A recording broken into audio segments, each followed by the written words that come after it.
గ్లాసుడైన చాలు నందిని పాలు, కడివిడైన నేమి కల్తీ పాలు. నందిని డైరీ.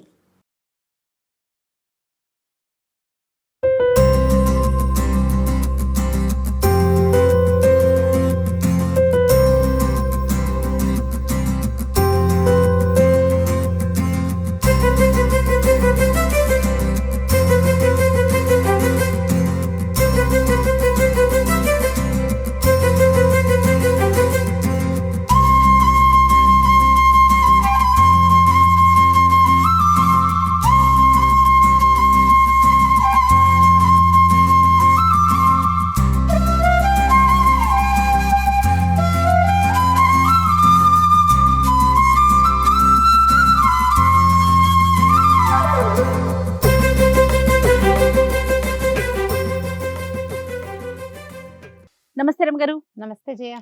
రమగారు, సంక్రాంతి వచ్చేసింది. సో దగ్గర సంక్రాంతి కనిపిస్తోందా? బ్రహ్మాండంగా మనము దీప్తి శ్రీనగర్ లో ఉన్నటువంటి సత్యవనమ్మ టెంపుల్లో ఉన్నామండి. ధర్మపురి క్షేత్రం ఎంత అద్భుతమైన క్షేత్రం అంటే సకల దేవతలు కొలువై ఉన్నారు ఇక్కడ.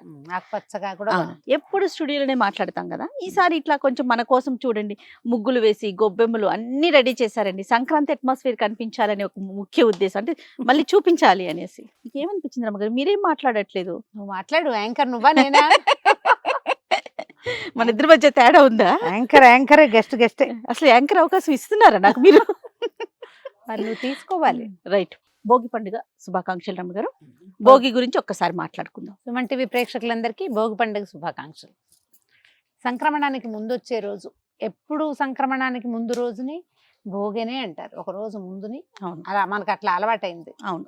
అయితే సూర్యుడి గమనాన్ని బట్టి మనకి ఉత్తరాయణం దక్షిణాయనం తయారవుతాయి.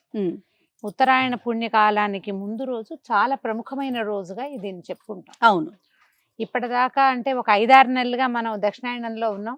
రకరకాల చీడపేడలు, వానలని, చలిని, యమదంశలుగా పిలువబడే మాసాలు దాటాం. చలికాలపు ఎఫెక్ట్ దాటి ఎండాకాలపు నడకలోకి వెళ్ళబోయే ముందు రోజు మనకి జనవరి 1 పండగలాగా చేసుకుని ప్రపంచం అంతా హడావిడిగా అలిపోయింది. అవును, ఊగిపోయినా కూడా ఏ తేడా రాదు ముందు రోజుకి వెనక రోజుకి. ఇవాళ ఒక్క రోజులో ఎంత తేడా వచ్చేస్తుందో, వాతావరణం మారిపోతుంది, సూర్యకాంతి పెరుగుతుంది, అటు ఇటు మారుతుంది, ఒకేసారి నడక మారిపోతుంది. అవునండి, ఎంత చేంజ్ వచ్చేస్తుంది ఒక్క రోజుకి. పండగ మర్నాడు వచ్చేసరికల్లా మళ్ళీ పూర్తిగా మారిపోతుంది. అంత మార్పులకి కారణమైన ఈ రోజుని మనం భోగిని ప్రత్యేకంగా చేసుకుంటాం. అంటే ఇప్పుడు కొంచెం సీజన్స్ అటు ఇటు అవటం వల్ల మనం కాస్త ఈ పంటల కాలాలు అవి తెలియటం లేదు, కానీ పూర్వం కనీసం కొంతకాలం క్రితం అయితే సరిగ్గా పంటలు ఇంటికి వచ్చే రోజులు, హరిదాసులు వచ్చే కాలము. పైగా మనం ఏం చేస్తామంటే ఈ ధను సంక్రమణ నుంచి ఈ 4 రోజులు నెలగంట పెట్టుకుని ముగ్గులు వేసుకుంటాము. అవును. తర్వాత ఏమో ఈ ధాన్యం మెల్లిగా ఒక్కొక్కటి ఇల్లు చేరటం మొదలు పెట్టింది. దాన ప్రక్రియ ఒకటి శ్రీకారం చుడతాము. తర్వాత ఇప్పుడు చలి బాగా పెరగటం, ఈ మంచు కాలం అవటంతో రకరకాల దానాలు, మన కంబళ్ళని లేకపోతే నువ్వులని, తర్వాత ఇంటికి వచ్చిన ధాన్యం, కొత్త ధాన్యాన్ని దానం చేయటం, హరిదాసులు రావడం, గంగిరెద్దులు రావటం, పూర్తిగా అంతా దాన ప్రక్రియే నడుస్తూ ఉంటుంది. అవును. ఈ దాన ప్రక్రియ పూర్తిగా అసలే పెద్ద దానం చేయవలసింది సంక్రమణం రోజున.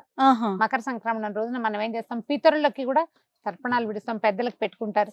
తర్పణం విడవడం రాని వాళ్ళు కూడా ఈ రోజున 2 ఆకులు వేసి వాళ్ళ తాత తండ్రుల పేర్లతోటి భోజనం పెట్టడం అనేది ముఖ్యమైన విధిగా కనపడుతుంది. దానికి ఆద్యమైన ఈ భోగి పండుగ రోజున మనం భోగి మంటలు వేయటం ఏం లేదు. చలికాలానికి వీడ్కోలు చెప్తున్నాం, ఎండాకాలానికి స్వాగతం చెప్తున్నాం. దానికోసం అని ఇళ్లల్లో ఉన్న పాత వస్తువులు వేయడం అనేది ఒక ఇదిగా కనపడుతుంది, కానీ మన సిద్ధాంతం అయితే అది కాదు. మనం ఏం చేస్తామంటే వాకిళ్ళు శుభ్రంగా తుడిచి దాన్ని చక్కగా ముగ్గేసి ఒక పవిత్రమైన మంట కిందే భోగి మంటను పెట్టుకుంటాం. అవును. కొన్ని ప్రాంతాల్లో అయితే భోగి మంటల దగ్గరికి వెళ్ళేటప్పుడు స్నానం చేసి వెళ్ళాలి. మా దగ్గర లేదు జయ ఆ విధి. మేము వేసాకే మనం స్నానాలు పోసుకుంటాము, కానీ అట్లా కాదు. తలంటి పోసుకుని భోగి మంట దగ్గరికి వెళ్ళింది మన ఉత్తరాంధ్రంతా అట్లాగే చేస్తారు. అవునండి, తలంటి పోసుకోవాలి, అట్లా వెళ్ళకూడదు. పాచిమొహాలతో మంట దగ్గరికి వెళ్ళటం తప్పు. ఈ అగ్నిని ఏ మంట అయితే భోగి మంట వెలిగిస్తామో దీనిని అగ్నిహోత్రం లాగా భావిస్తారు. అందుకని తప్పకుండా తలస్నానాలు చేసేసి తెల్లవారుజామున 3ంటికి స్నానం చేయటం, 4:30కి భోగి మంట వేయటం. ఈ భోగి మంటలో మనం ఈ నెల రోజులు పెట్టిన తాలూకు గొబ్బిళ్ళ తాలూకు పిడకల్ని చక్కగా చిన్న చిన్న దండలుగా గుచ్చి అవి కూడా వేస్తాం. ఇదంతా ఏంటంటే వాతావరణాన్ని క్లీన్ చేయడానికి ఒక ప్రక్రియలాగా కనపడుతుంది. అది ఈ ఎప్పుడైనా సరే ఒక మంట వెలిగించామంటే పొగ ఎక్కడికి వెళ్తుంది, మంట ఇక్కడ ఉంటుంది, పొగ పైకే కదా వెళ్ళేది, వాతావరణంలో కలిసిపోతుంది కదా. అందుకని ఏం చేస్తారంటే బాగా ఎండిన చెట్ల కొమ్మలు అలాంటి వాటిని అంటించి వాటల్లో ఈ పిడకలు, పైగా ఈ పిడకలు ఏంటి జనరల్ గా ఆవు పిడకలు, తర్వాత అందులో ఈ మన గుమ్మడి పువ్వులు, బంతి పువ్వులు అలాంటివి, గరిక లాంటివి పెడతారు. అవన్నీ ఎండుతాయి కదా, ఇప్పుడు అవన్నీ కాలుతాయి.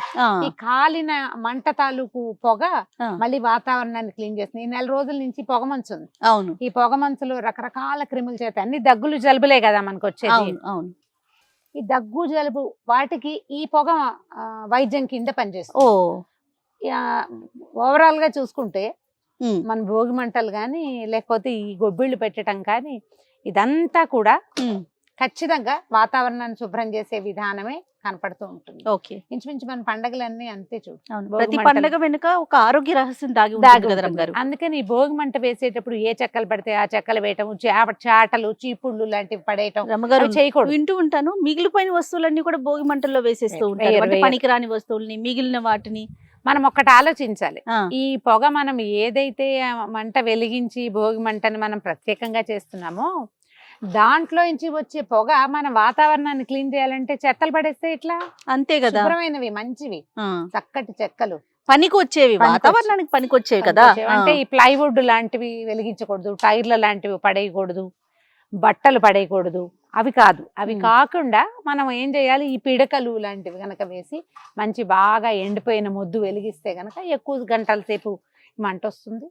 ఈ చలి కాచుకోవటం, తర్వాత ఏమో ఈ పిడకల పొగని ప్రధానంగా వాతావరణానికి అందించడమే ముఖ్యోద్దేశంగా కనపడుతుంది. తెల్లవారుజామునే తలంట్లు పోసుకోవడం. భోగి అంటే మనం సంక్రమణం అప్పుడు తల అంటకూడదు, అందుకని ఒక రోజు ముందైన భోగి పండుగ రోజునే తలకి నూనె రాసుకోవటం, పెద్దవాళ్ళు ఎవరితోటైనా అభ్యంగన స్నానం చేయటం, నెత్తి మీద నూనె పెట్టించుకోవటం, అవును, తర్వాత చక్కగా తలంట్లు పోసుకోవటం, స్నేహితులతోటి కులాసాగా పెద్ద పండుగ కదా, పెద్ద పండుగ కదా మనకి. సంవత్సరం మొత్తానికి ఒకటే పెద్ద పండుగ, పెను పండుగ అంటారు.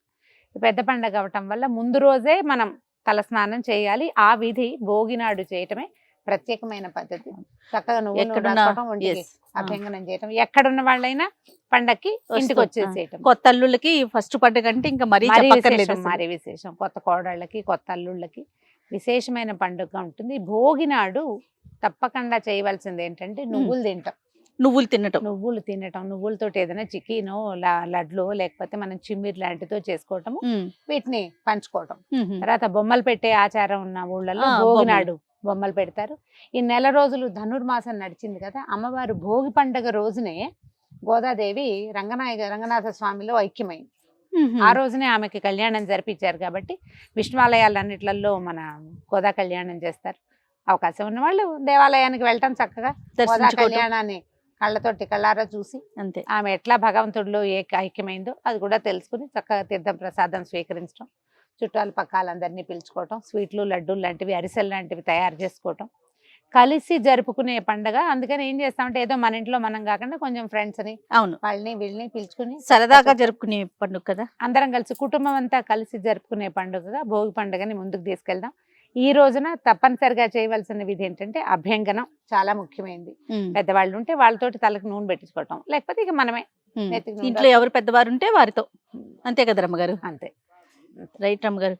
మన సంస్కృతి సాంప్రదాయాల్ని, మన ఆచారాల్ని ముందుకు తీసుకెళ్లేవే పండుగలు, అంతే కదా రమ్మగారు. అంటే మనం మర్చిపోకుండా చేసే మామూలు రోజుల్లో మన జనజీవన స్రవంతిలో రకరకాలు జీవనంలో పరిగెడుతూ ఉంటాం కదా, పరిగెత్తడం మానేసి ఒకరోజు తాపీగా కూర్చోటం, నడవటం, మన విధానాన్ని ఆలోచించి ఏమేం చేసేవాళ్ళు, అమ్మ వాళ్ళు ఏం చేసేవాళ్ళు, పిల్లలకి భోగిపళ్ళు పోయటం మనం చేస్తే రేపు రోజు మన పిల్లలకి అది అలవాటు ముందుకెళ్తుంది కదా. సంస్కృతి ముందుకెళ్ళాలంటే ఆచరిస్తేనే సంస్కృతులు ముందుకెళ్తాయి. ఈ భోగి పండుగ రోజున భోగిపళ్ళు పోయటం ఒకటి విధానంగా కనపడుతుంది. బోడలు పోయటం అంటారు కొన్ని ప్రాంతాల్లో, రేగిపళ్ళు, తర్వాత బంతి పువ్వులు లాంటివి, పువ్వు రేఖలు, తర్వాత చిన్న చిన్న చెరుకు ముక్కలు, కొన్ని రూపాయి కాసులు, ఇవి పిల్లల మీద ఇట్లా తిప్పి కనుక పోస్తే వాళ్ళకున్న దిష్టి పోతుంది, చీడపీడలు పోతాయని ఈ రేగి పండులో ఇదేంటంటే సూర్యుని ఆకర్షించే లక్షణం కలిగి ఉంటుంది అది. ఓకే. అంచేత మనకి ఇలా తిప్పటం వల్ల ఏమవుతుందంటే పిల్లల్లో ఉన్నటువంటి నెగిటివ్ ఎనర్జీస్ ఏవైతే వాళ్ళ చుట్టూతా ఉంటాయో అవి అవి పూర్తిగా పూర్తిగా పోతాయి. తర్వాత ఆరా పుల్లింగ్ అంటాం దాన్ని మనం. ఉమ్, మన చుట్టూతా ఒక కాంతి వలయం ఉంటుంది. అవును. ఈ వీటిని తిప్పటం వల్ల ఏమవుతుంది, ఈ పాజిటివ్ ఫోర్స్ తోటి ఈ ఆరా ఫుల్ చేయబడుతుంది. ఉమ్, దానివల్ల పిల్లలు ఆరోగ్యంగా ఉంటారు, చీడలు అవి పోతాయి, ప్రశాంతంగా ఉంటుంది. చక్కగా పేరెంటం చేసుకోవటం, అందరిని పిలవటం, తమలపాకులు, తర్వాత తాంబూలాలు ఇచ్చుకోవటం, తమలపాకులు, అరటిపళ్ళు, చెరుకు ముక్కలు, కొన్ని రేగిపళ్ళు కూడా ఉమ్, ఇట్లా పిలవటం, అందరి నలుగురిని పిలిచి ఇచ్చుకోవటం. అంతే. దీనివల్ల ఏంటంటే ఈ రోజున భోగి రోజున మనకు కొన్ని చోట్ల అయితే పసుపు కుంకాలు, ఖర్జూర పళ్ళు, అట్లా పళ్ళు అవి కూడా ముత్తైదులకు ఇచ్చే ఆచారం కనపడుతుంది. ఓ, బ్రాహ్మణులకి దానం చేసే ప్రక్రియ కనపడుతుంది. ఆహా. మన ప్రాంతాల్లో ఏది ఉంటే ఆ విధిని Yes. తప్పకుండా ఈ ఆచారాన్ని రోజున మాత్రం ఫాలో అవ్వాలి. ఫాలో అవ్వండి. దీన్ని మానేయకండి. కనీసం అది. ఎంత కుదిరితే అంత చేయటం. రైట్ మనమే రమ్మగారు. ఉన్నాం, కనీసం తలంటి పోసుకోవచ్చు కదా. కనీసం తలంటి పోసుకోవచ్చు. పెద్దగా పేరెంటం పిలవడానికి ఎవరు లేకపోతే, చుట్టుపక్కల ఎవరు లేరు అనుకో, ఆ, మనమే బొబ్బళ్ళు పోసుకుంటాం పిల్లల అంతే. మీద. అదైనా చేయొచ్చు. కొంచెం 9 సంవత్సరాల లోపల పిల్లలకి భోగిపళ్ళు. బొబ్బళ్ళు పోసుకోవచ్చు. పేరెంట్ అల్లాగా చేయగలిగితే ఇక మరీ మంచిది, మనకు ఓపిక ఉండి చేయగలిగితే. ఊళ్ళలో ఆచారాలు బాగా నడుస్తాయి జయ. ఆ, ఈ పండుగలకు మాత్రం ఖచ్చితంగా ఫాలో అవుతూ ఉంటారు. ఏ పద్ధతి అయితే ఉంటుందో అది మాక్సిమం కనుక కనిపిస్తుంది. అవును. మనం కూడా సిటీలో ఉన్న రమగారు ఇప్పుడు చేయొచ్చు. పెద్ద పెద్ద అపార్ట్మెంట్స్ లో కూడా చక్కగా అందరూ కలిసి చేసుకునే సంస్కృతిలోకి వచ్చామండి. అది మనము కనీసం టీవీలో చూసేనే నేర్చుకుంటున్నాం, చెయ్యాలి అని చెప్పి కలుస్తున్నారు అందరూ కూడా సామూహికంగా. అవును. అది రమగారు. పండగలు జరుపుకుంటే బాగుంటుంది. భోగి పండుగని చక్కగా సంతోషంగా, గొడవలు, పొట్లాటలు, లేకుండా, నేను అనుకున్నదే జరగాలి ఇలాంటి భావాలు లేకుండా ప్రశాంతంగా ముందుకు తీసుకెళ్ళండి. ఎంత ప్రశాంతమైన పండుగ జరిగితే అంత సంవత్సరం అంతా అంత ప్రశాంతంగా ఉంటుందని నమ్మండి. రైట్ రమగారు. మరొకసారి భోగి శుభాకాంక్షలు. మరొకసారి సుమన్ టీవీ ప్రేక్షకులందరికీ భోగి పండుగ శుభాకాంక్షలు.